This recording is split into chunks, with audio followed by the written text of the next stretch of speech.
உங்களை அன்போடு வரவேற்கிறோம். கர்த்தருடைய பரிசுத்த நாமம் மகிமைப்படுவதாக. இந்த நாளில் உங்களை சந்திப்பதிலே மிகுந்த சந்தோஷம். எனக்கு அன்பான தேர்வு பிள்ளைகளே, நம்முடைய சத்துருக்கள் இதுவரைக்கும் நம்மளை ரொம்ப கேவலமாக பேசியிருப்பாங்க. அதை தான் நம்ம கேட்டிருப்போம். நம்மளை பற்றி தவறான காரியங்களை மற்றவங்கள்ட்ட போய் சொல்லியிருப்பாங்க. அதை தானே நம்ம கேட்டிருப்போம்.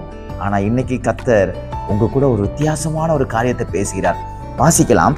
ஆதியாகமத்தின் புஸ்தகம் 21ஆம் அதிகாரம் 22வது வார்த்தையினுடைய கடைசி பகுதி இப்படியாக சொல்கிறது: நீ செய்கிற காரியங்கள் எல்லாவற்றிலும் தேவன் உன்னுடனே இருக்கிறார் என்று ஒரு ராஜா சொல்றார். இந்த ராஜா எப்படிப்பட்டவர் என்றால், இந்த அபிமெலேக்கு எப்படிப்பட்டவர் என்றால், இந்த ஆபிரகாமுக்கு விரோதமாய் செயல்பட்டவர்.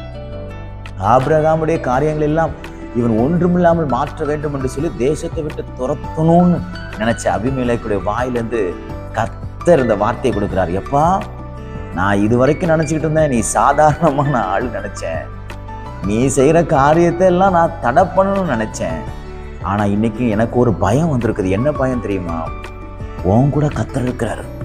நீ எந்த காரியம் செஞ்சாலும் அதுல கர்த்தர் இருக்கிறத நான் பார்த்தேன் அப்படின்னு அவர் சாட்சி சொல்றாரு. பாருங்க, இன்றைக்கு கர்த்தர் இதே சாட்சிகளை உங்களுக்கு ஏற்படுத்தி கொடுப்பார்.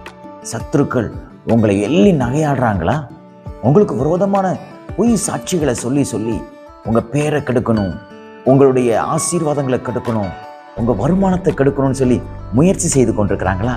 இன்னைக்கு கர்த்தர் அதை தலைகீழா மாற்றி உங்க சத்துருக்களுக்குள்ள ஒரு பயத்தை கொடுத்து, கர்த்தர் இவன் கூட இருக்கிறாரு, இவன் செய்யற காரியத்தை நான் தடுக்கவே முடியாது, இவனுக்கு விரோதமான எதையுமே செய்ய முடியாது என்கிற அளவிற்கு தேவன் உங்களுடைய நிலையை கர்த்தர் மாற்ற போகிறார். விசுவாசிக்கிறீங்களா?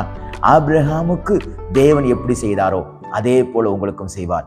எப்படி அபிமெலேக்கு சத்துருடைய வாயிலிருந்து இந்த வார்த்தைகளை கர்த்தர் புறப்பட பண்ணினாரோ அதே போல உங்க சத்துருக்களுடைய வாயிலிருந்து உங்களுக்கு விரோதமா பேசினவங்க, உங்களுக்கு விரோதமா செயல்பட்டவங்க, உங்களுக்கு விரோதமா நின்னவங்க, உங்களுக்கு விரோதமா பெட்டிஷன் எழுதி கொடுத்தவங்க, உங்களுக்கு விரோதமா இன்னைக்கு வரைக்கும் காரியங்களை செஞ்சுக்கிட்டே இருக்கிறாங்க, நேத்தைக்கு வரைக்கும் காரியங்களை செஞ்சுட்டு இருக்கிறாங்க அப்படின்னு சொல்றவங்க வாயிலிருந்து கர்த்தர் ஒரு பெரிய பயத்தை ஏற்படுத்தி ஒரு சாட்சியை ஏற்படுத்துவார்.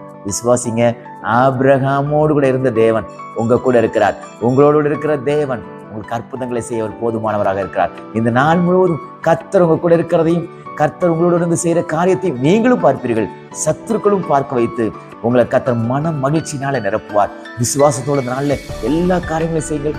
எல்லா காரியத்திலும் கர்த்தர் என் கூட இருக்கிறார் விசுவாசத்தோடு செய்யுங்கள். இந்த நாள் உங்களுக்கு ஒரு ஆசீர்வாதமான மன மகிழ்ச்சியான ஒரு வெற்றி நாளாக தேவன் உங்களுக்கு மாற்றி கொடுப்பாராக. God bless you.